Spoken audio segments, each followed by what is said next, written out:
সদৌ ছাত্ৰ সন্থাৰ সপ্তদশ কেন্দ্ৰীয় অধিৱেশনৰ মূল মণ্ডপৰ আজি লাইখুটা স্থাপন কৰা হয়। জৈলনগৰী দুলীয়াজানৰ চলাকটি ৰাজহুৱা খেলপথাৰত 4 দিনীয়াকৈ অনুষ্ঠিত হ'ব এই অধিৱেশন। 9 জোৰা গায়ন বায়নে শুভাৰম্ভ কৰা এই কাৰ্যসূচীত লাইখুটা স্থাপন কৰে সদৌ ছাত্ৰ সন্থাৰ সাধাৰণ সম্পাদক লুৰিণজ্যোতি গগৈয়ে।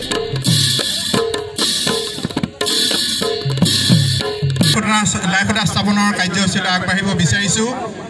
এইবাৰ সদৌ ডিব্ৰুগড় জিলা ছাত্ৰ সন্থাৰ উদ্যোগত দুলীয়াজান আঞ্চলিক ছাত্ৰ সন্থা আৰু দুলীয়াজানবাসী ৰাইজৰ সহযোগত অহা নৱেম্বৰ মাহৰ 18, 19, 20 আৰু 21 নৱেম্বৰ তাৰিখে এই কাৰ্যসূচীত কেইবাটাও সাংস্কৃতিক জনগোষ্ঠীয়ে নিজৰ জনজাতীয় সাংস্কৃতিক অনুষ্ঠান প্ৰদৰ্শন কৰে।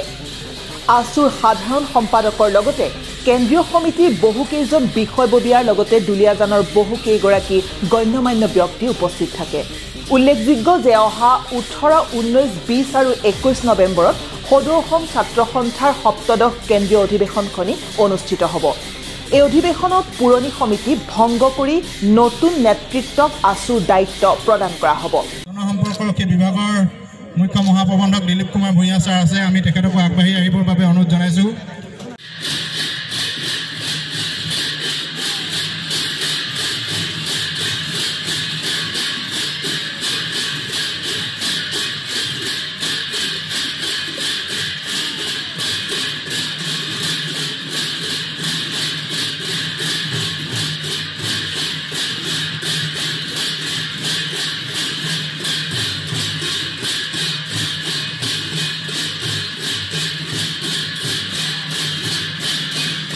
ইতিমধ্যে এই অধিৱেশনৰ কাম কাজ তুংগত হৈ পৰাৰ লগতে সদৌ ছাত্ৰ সন্থাৰ পৰৱৰ্তী নেতৃত্ব কোন হ'ব এই বিষয়ক লৈ সৰ্বত্ৰে চৰ্চা চলিছে।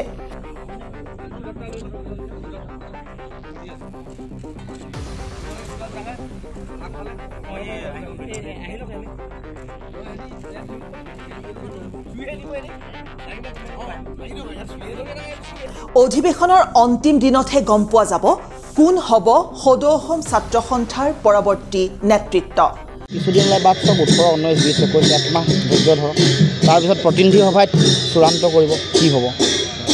বিশেষকৈ কৈ থকা হৈছে সমুদ্ৰ ভট্টাচাৰ্যক একাষৰী কৰি ৰখা হৈছে আসুৰ পৰা। কিন্তু তেওঁ নিজে স্পষ্টীকৰণ দি ক'লে এইবোৰ গোটেই উত্থাপন কৰি থকা বিষয়সমূহ তেওঁ অগ্ৰাহ্য কৰিছে। গতিকে এইটো আৰু আলোচনাৰ কোনো স্থান নাই, এইটো প্ৰশ্নৰ অৱতাৰণা কৰাৰ কোনো অৱকাশ নাই। তেওঁ আসুৰ এৰিব নেকি এই দুইখনত? সেই সম্পৰ্কত আজিলৈকে আমি কোনো ধৰণৰ আমাৰ লগত আনুষ্ঠানিক আলোচনা হোৱা নাই বা বক্তব্য তেনেকুৱা ধৰণৰ আগবঢ়োৱা নাই, কিন্তু তেওঁ ৰাজহুৱাভাৱে কৈছে এৰিম বুলি। গতিকে সেই বিষয়টো আচলতে আলোচনা বিলোচনা হ'ব প্ৰতিনিধি সভা, যিকোনো কথা সকলো ধৰণৰ কথা বতৰা। গতিকে সেই সম্পৰ্কীয় কথাটো তেওঁ নিশ্চয় নিজে ক'ব পাৰিব। আৰু বাকী আমাৰ কথাবোৰ যিহেতু আমি নিজে এটা দায়িত্বত আছোঁ, গতিকে আমি দায়িত্বশীল এগৰাকী কৰ্মী হিচাপে আমাৰ সকলো ধৰণৰ কথা বতৰা চিন্তা পৰিকল্পনাৰ চূড়ান্ত ৰূপ পাব প্ৰতিনিধি সভা। News desk report horizon.